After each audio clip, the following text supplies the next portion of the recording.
So hello guys, I am your dear explainer और आज मैं लेके आई हूँ अनटचेबल कोरियन ड्रामा का एपिसोड 6 का एक्सप्लेनेशन। आप लोग मेरी वीडियोस को ज़्यादा देखते नहीं हो, मेरे वीडियोस पे ज़्यादा व्यूज़ नहीं आता, इसलिए मुझे ऐसा लगता है कि मेरी वीडियोस किसी को पसंद नहीं आ रही, तो मैं ज़्यादातर वीडियोस जल्दी जल्दी नहीं डालती क्योंकि मैं थोड़ा सा डिसअपॉइंट हो जाती हूँ। बट कोई बात नहीं, लेट्स स्टार्ट। तो हमारा एपिसोड शुरू होता है जहाँ पे जुनसियो बैठा होता है और उससे जो फॉर्मर प्रेसिडेंट होते हैं वो फंसाने की कोशिश कर रहे होते हैं उस केस में जो कांग मुन शिक मरा था। बट जो जुनसियो होता है उनकी तरफ बहुत ही स्माइल से देखता है, बट उसे पता नहीं होता कि वो उसे ये तो नहीं पता होता कि मिरर के पीछे कौन बैठा है, बट उसे पता होता है कि कोई ना कोई बैठा है जो उसे केस में फंसाना चाहता है, इसलिए उधर वो स्माइल करता है। बट वो सारे सबूत देता है कि ये मर्डर मैंने नहीं किया। वो पोस्टमार्टम की रिपोर्ट्स दिखाता है कि उसकी रस्सी से दबाकर उसका मर्डर किया गया। और फिर जो उसका दोस्त होता है वो इस लड़के से पूछता है कि तुम्हें ये टिप किसने दी थी, तो वो बोलता है मुझे नहीं पता, कोई ऐसे ही दे के गया। तभी जो चीफ प्रोसिक्यूटर होती हैं वो इस इंस्पेक्टर से पूछ रही होती हैं कि जुनसियो को कोई फंसाने की कोशिश क्यों कर रहा है, वो तो जैंग फैमिली का मेंबर है और उसका भाई तो उसे बचाने की कोशिश कर रहा होगा, फंसाने की उसको ऐसा कौन है जो कोशिश कर सकता है। तभी हमें दिखाया जाता है कि जो फॉर्मर प्रेसिडेंट होते हैं और उसके जो मिनिस्टर होते हैं वो आ रहे होते हैं और जो फॉर्मर प्रेसिडेंट होते हैं वो उसे बता रहे होते हैं कि इसी वजह से जो जैंग बियोम हो, जो जुनसियो के पापा है, उन्होंने जुनसियो को अपना वारिस चुना था, ना कि गीसियो को। तुमने देखा ना उसने कितनी चालाकी से हमें फंसा दिया और खुद बच गया। इसी वजह से सारी जायदाद का जो वारिस है वो जुनसियो को बनाना चाहते थे, गीसियो को नहीं।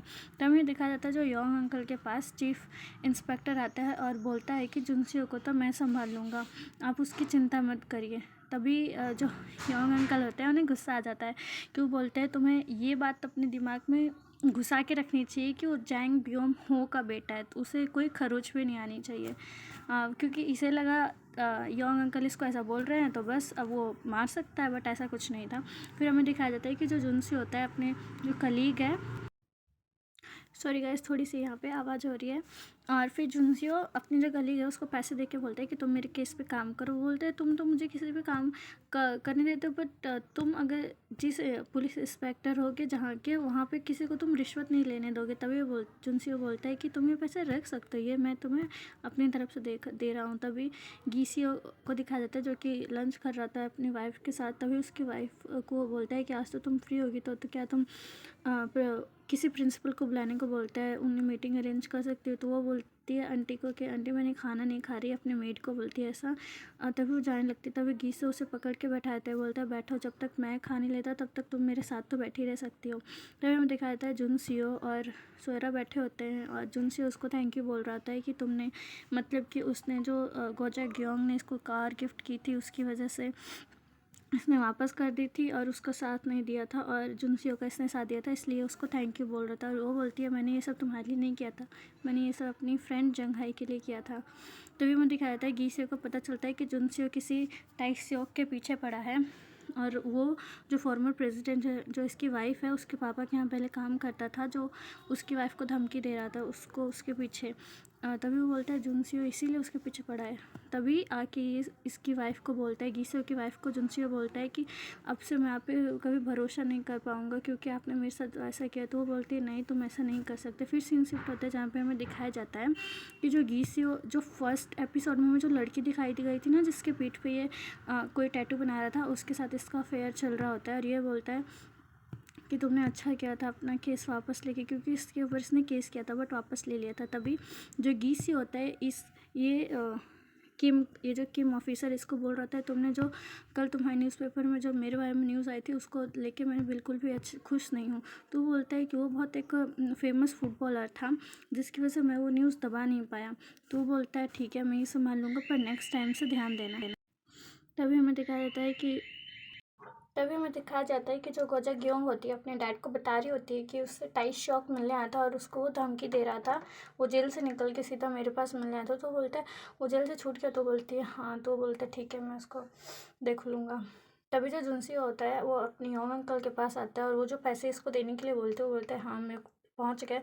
तो बोलता है तुमने पहले तो मना कर दिए थे ये पैसे लेने के लिए, फिर अभी तुम कैसे लेते हो। बस बोलता है मैं ऐसे ही मेरा मन किया। तभी जो उसके यंग अंकल थे, जो टाई सियोक, जो जिसको फॉर्मर प्रेसिडेंट ढूंढ रहे होते हैं, वो लेके आता है जुनसियो के सामने और बोलता है कि तुम्हारे बड़े काम का आएगा, तुम इससे कुछ भी पूछ सकते हो। तभी जो टाइसियोक होता है वो बोलते हैं कि मैं जंघाई से मिल चुका हूँ, वो मुझे एक बार जेल में मिलने आई थी। वो मुझे बोल रही थी कि तुम्हें सब कुछ सच बताना चाहिए, तुमने उसका मर्डर किया था गोजा ग्योंग के कहने पे और फॉर्मर प्रेसिडेंट के कहने पे इसने किसी का मर्डर किया होता है। उसके बारे में जंघाई इससे पूछ रही होती है और अपने डैड के बारे में भी पूछ रही होती है। तभी ये बोलता है कि उस टाइम पे मैं डरा हुआ था, इसलिए मैंने उसे जाने को कह दिया था और मैं उसका साथ नहीं दे पाया, पर मुझे पता नहीं था कि वो लोग इसको मार देंगे।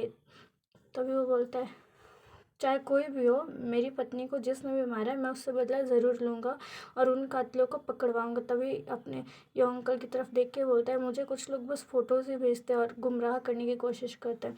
तभी हमें घीसियो दिखाया जाता है, जो कि अपनी वाइफ के साथ, वो जो फुटबॉलर था ना जिसका एक्सीडेंट हो गया था, उसके पास जा रहा होता है और बोलता है कि तुमने आज कपड़े बहुत अच्छे पहने हैं, हमें प्रैक्टिस कर लेनी चाहिए थी कि हमें कैसे रहना है मीडिया के सामने। तो बोलती है, मैं फॉर्मर प्रेसिडेंट की बेटी हूँ, मुझे तो सब कुछ आता है।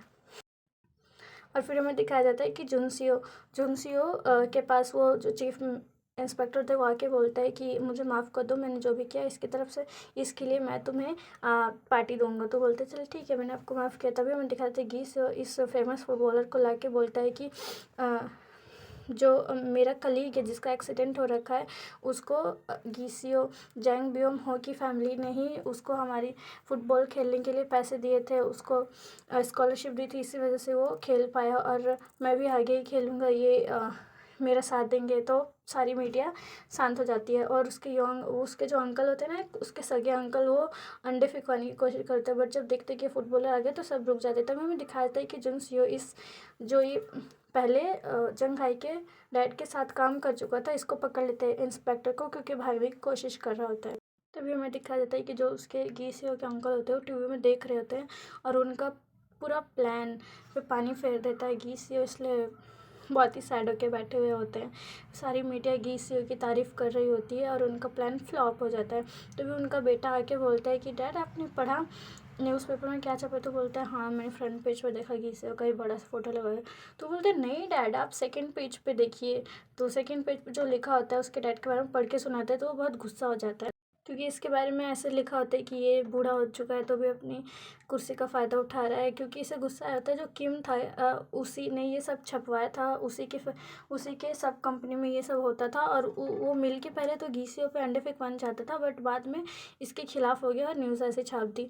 तो उसका बेटा बोलता है, सारे सारे जो बूढ़े लोग होते हैं ना वो सठिया जाते हैं बुढ़ापे में। तभी उसका डैड आता है और घीसियों के पास, जो उसके सारे एम्प्लॉयज़ वहाँ पे खड़े होते हैं और बोलते हैं, तुम सब यहाँ पे क्या कर रहे हो, जाओ अपना अपना काम करो, क्योंकि घीसियों ने इन सबको खरीद लिया होता है। तो वो सब इसकी बात नहीं सुन रहे थे और जब घीसियों इनको जाने को बोलता है तो ये सब चले जाते हैं, जिसकी वजह से इसके अंकल को भी बहुत गुस्सा आता है और ये बोलता है कि आप अपनी हद में रहिए, आप हमेशा मुझे ही क्यों गिराने की कोशिश करते रहते हैं, जबकि मैंने तो ऐसा कुछ नहीं किया आपके लिए कभी भी। आप क्या चाहते हैं कि मेरी खुशी आप ले लीजिए, आपको चाहिए तो आप जीत कर बस दिखाइए, आप ऐसे धोखे क्यों करते हैं।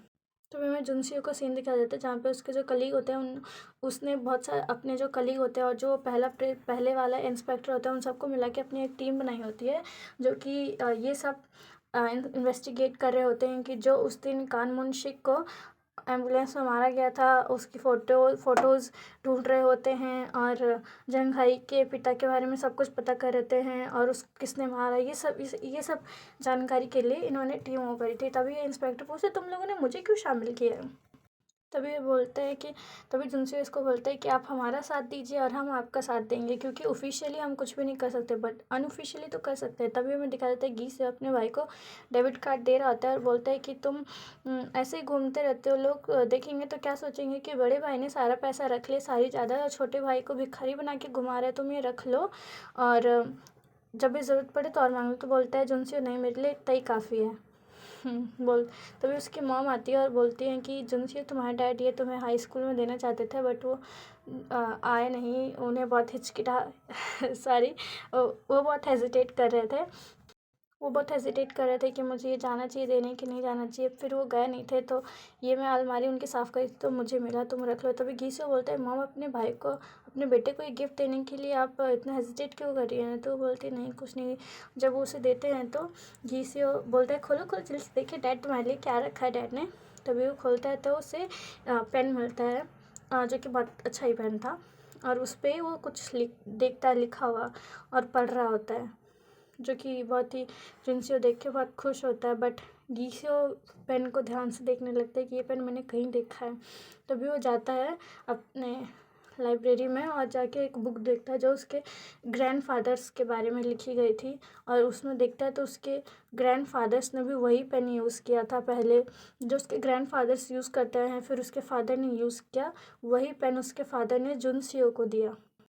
और ये देख के गीसो बहुत ही गीसो को बहुत गुस्सा आ जाता है। वो चेस खेलने की कोशिश करता है बट खेल नहीं पाता, उसे गुस्सा आ रहा होता है ये सब सोच कर, और बोलता है मैं क्यों नहीं, हमेशा जुनसियो ही क्यों होता है। तभी हमें जुनसियो को दिखाया जाता है जो कि इस मिनिस्टर को सुना रहा होता है, उसकी रिकॉर्डिंग जो जंघाई की वजह से रिकॉर्ड हुई थी, इसके शूज़ में रिकॉर्डर की वजह से सुना रहा होता है कि ये सब क्या है, आप किस चीज़ के बारे में बात कर रहे थे। तो बोलता है कि नहीं ऐसा कुछ नहीं है, और कोशिश करते पूछने की। तभी हमें दिखाया जाता है कि सोयरा ने साथ नहीं दिया उन लोगों का, इसलिए इसको कहीं ट्रांसफ़र कर रहे थे और ये पैकिंग कर रही थी, और ये इसकी मॉम को बोलती है मैं हमेशा सच्चाई का साथ नहीं दे सकती, इस बार दिया तो मैंने क्या हुआ, मैंने अपनी फ्रेंड के लिए किया ये, मैं आपकी तरह ज़िंदगी नहीं गुजारूंगी। तभी ये बोलती है कि आपने डैड का साथ नहीं दिया था, पर बट मैं ऐसी नहीं हूँ, आपके चक्कर में मैं अपनी ज़िंदगी बर्बाद नहीं करूँगी। अगर आपने वो गवाही ना दी होती तो आज डैड हमारे साथ होते। तभी उसको फ़ोन आता है कि उसका ट्रांसफ़र नहीं हो रहा है, ये सब जुनसियो ने करवाया था। तभी हमें दिखाया जाता है कि जो ये फॉर्मर प्रेसिडेंट और मिनिस्टर होते हैं एक दूसरे के बारे में जुनसियो के बारे में बात कर रहे होते हैं कि जुनसियो बिल्कुल अपने डैड की तरह है, जो बीत गया उसके पीछे वो नहीं लगा रहता, आगे बढ़ने की कोशिश करता है। तभी वो सोचता है कि जो सोयरा है, ये सोचते हैं कि सोयरा की और जुनसियो की शादी करवा देता है तो सोयरा जुनसियो की कमज़ोरी बन जाएगी, फिर हम जुनसियो को हरा सकते हैं और गीसियो को भी। फिर हमें दिखाया जाता है सोयरा थैंक यू बोलने के लिए वो बियर की बोतल लेके आई होती है, जो पिछली बार भी लेके आई थी, क्योंकि उसे पता होता है जुनसियो ने ये सब करवाया होता है। तो बोलता है ठीक है थैंक यू, अब तुम जाओ, बहुत रात हो गई है। और फिर थैंक यू बोलती है, तभी गोजा गियोंग आ जाती है और सोयरा उससे बोलती है कि मैं आपसे माफ़ी चाहती हूँ, मैंने आपको वो जो गिफ्ट वापस कर दिया था। तो बोलती है कौन सा गिफ्ट, क्योंकि वहाँ पे जुनसी होता है इसलिए वो झूठ बोल रही होती है। तो उसे पता चले तो बोलती हाँ कोई नहीं, मैं शायद भूल गई थी। तभी हमें दिखाया जाता है इसको, इस इंस्पेक्टर को, जो कि उसको बता रहा होता है कि जब मैं इंस्पेक्टर था तो मैं और जो जंघाई के डैड थे वो साथ में काम करते थे, और हम कांगून शेख को पकड़ने की कोशिश कर रहे थे, क्योंकि कांगून शेख के कहने पर ही जो क्राइम है, हम लगातार उसके केस पे काम कर रहे थे कि वो कहाँ पर जाता है। बट वो जैसे ही पुलिस इस पे स्टेशन से रिलीज़ होता था उसको कोई ना कोई लेके चला जाता था। मैंने पकड़ने की कोशिश की बट मैं पकड़ नहीं पाता था। तो जुनसे बोलता है कोई बात नहीं, अब वो तो मर चुका है बट हमें उसके केस पे जारी रखना चाहिए। तभी चीफ इंस्पेक्टर को आके बताता है कि जुनसियो जंघाई के केस पे काम कर रहा है और उसको किसने मारा उसके पता कर रहा है। तो वो बोलते क्या मैं उनको साथ दे सकता हूँ? तो बोलती है हाँ दो, जब तक मैं कहती हूँ। तभी हमें दिखाया जाता है कि गीसियो के जो बुकचोन कॉरपोरेशन मैरीटाइम कॉरपोरेशन पे रेड पड़ी थी, और पुलिस ऑफिसर्स जो आए हुए होते हैं वो छानबीन कर रहे होते हैं, और मीडिया वाले भी वहाँ पे आके प्रोटेस्ट कर रहे होते हैं। ये सब इस अंकल ने किया होता है, और ये गीसियो को बहुत जल्दी पता चल जाता है, इसके अंकल ने ये सब करवाया होता है जिससे कि गीसियो कमज़ोर हो जाए। अगर उसका मेन फैक्ट यही था, जो पूरे बुकचियोन मैरीटाइम कॉरपोरेशन बहुत उसका कंपनी ताकत रखती थी, पूरे बुकचियोन पे इसी का राज था, इसलिए गिराना चाहता था। तभी किम से पूछता है कि ये सब किसने किया, तो बता देता है कि ये अंकल ने किया है। ये बोलते हैं अंकल अब तो आप गए। और फिर हमें दिखाया जाता है योंग अंकल इसके सब कुछ संभाल चुके होते हैं, और ये बोलते हैं कि मैंने सब कुछ संभाल लिया था ऑफिसर से आने से पहले, इसलिए तुम चिंता मत करो। तो बोलता है बहुत अच्छे, मुझे आपसे यही उम्मीद थी। और वो दिखाते हैं इन पुलिस इंस्पेक्टर को कि इन सब आए थे और इनसे पूछते किसने किया, तभी वो अंकल का नाम लेते। और फिर ये फुटेज निकालने के लिए बोल रहा था, तो ये इंस्पेक्टर बोलते तुम मुझे ही हर चीज़ क्यों बोलते, तो बोलते तुम जितने देर तक काम करोगे तुम्हारा घर उतना ही बड़ा होगा सियोल में, क्योंकि इसने इसको बोल रखा था तुम मेरा साथ दोगे तो मैं तुम्हें सियोल में एक बहुत बड़ा घर खरीद के दूंगा। और इसको दोस्त इसको कुछ बताते कि हमें इसके लिए किसी की ज़रूरत पड़ेगी, उस तुम्हारे वाइफ को जो चेस्ट और पीछे मार्क था, उसके बारे में पता करने के लिए टैटू कौन बनाता है। तो वो बोलता है सोयरा के पास जाओ। ये जो गीसियो के बारे में उसको एक वो मिला था कि किसी ने उसके बारे में रिपोर्ट करी थी। तो वो बोलता है सोयरा के पास जाओ, वो सब संभालेगी। तो उससे यूना से पूछताछ करती कि तुमने गीसियो के बारे में रिपोर्ट क्यों करी थी। तो बोलती है मैं लालच में आ गई थी, इसलिए झूठ बोल देती है। फिर हमें दिखाया जाता है कि इससे किम से पूछता है कि क्या सच में तुम सच बोल रही हो, ये सब अंकल नहीं किया। तो बोलते हैं हाँ। और फिर ये गीसियो को बहुत गुस्सा होता है और अपने आदमियों को बोलता है कि अंकल को उठा के लेके आओ। और उसके अंकल उसको फ़ोन करके बोलते हैं कि मैंने ये सब नहीं किया, तुम मेरा भरोसा करो, तुम मेरा भरोसा करो। तभी वो अपने आदमियों को ऑर्डर देता है कि ले जाके इनको समुद्र में फेंक दो, मछलियाँ खा लेंगे। तभी वो बोलता है मैं बहुत सॉरी फील कर रहा हूँ, मुझे माफ़ कर दो, मैं ये दोबारा नहीं करूँगा, प्लीज़ गीसियो, प्लीज़ गीसियो, ऐसे ही बोलने लगता। बट गीसियो को कोई फ़र्क नहीं पड़ता, वो तो बहुत ही गुस्से में होता है। ये सब जो बार बार इसके अंकल इसको धोखा देते रहते हैं इसलिए। और यूना से ये पूछताछ करती है बट यूना कुछ भी नहीं बताती है। ये बोलती है कि हम तुम्हें प्रोटेक्ट करेंगे, तुम बताओ तुमने क्यों केस किया था। तो बोलती है मैंने आपको बोला ना, मैं लालच में आ गई थी, मुझे पैसे चाहिए थे, मैं केस करना चाहती थी जिससे कि उसकी रेपुटेशन बिगड़ जाए। बट बाद में मुझे रियलाइज़ हुआ, इसलिए मैंने अपना केस वापस ले लिया। और यूना को ये सब याद कर रही होती है कि जब गीसियो ने उसको धमकी दी थी और उसके पीछे यहाँ पे वो बना रहा था टैटू, और तब वो उससे बोल रही थी सॉरी मैं दोबारा ऐसा नहीं करूँगी। तो वो बोलता है कि तुम्हारा ऐसे करने की कभी ज़रूरत भी मत करना। और ये सब याद करके यूना बहुत ही ज़्यादा डर जाती है और याद करते हैं कि उसके चेस्ट पे भी मौत लिखा था, जैसे कि जंग हाई के पीछे चेस्ट पे मौत का टैटू बना हुआ था। ये चाइनीज़ में लिखा हुआ है मौत।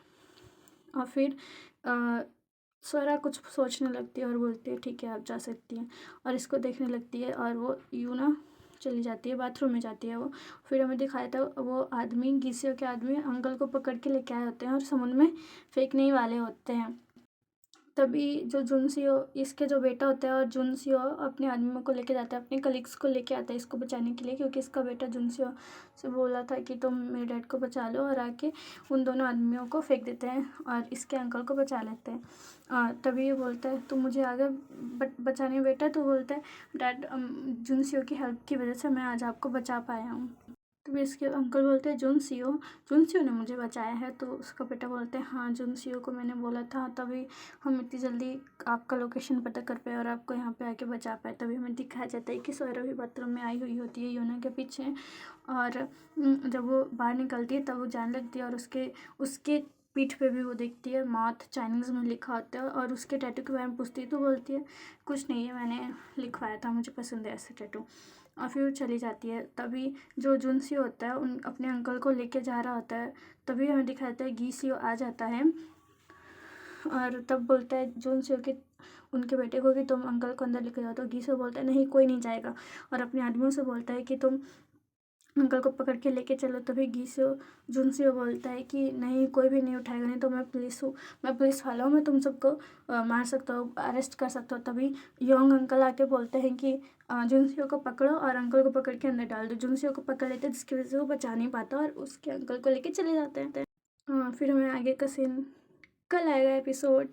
तो आप लोग मेरी वीडियोस पूरा देखिए करिए, और जो भी ना समझ आया आप मुझे कमेंट कर सकते हैं, और किसी न्यू सीरीज़ का एक्सप्लेनेशन चाहिए तो भी आप मुझे बोल सकते हैं। तो अगर मेरी एक्सप्लेनेशन पसंद आई हो तो मेरे चैनल को सब्सक्राइब लाइक कर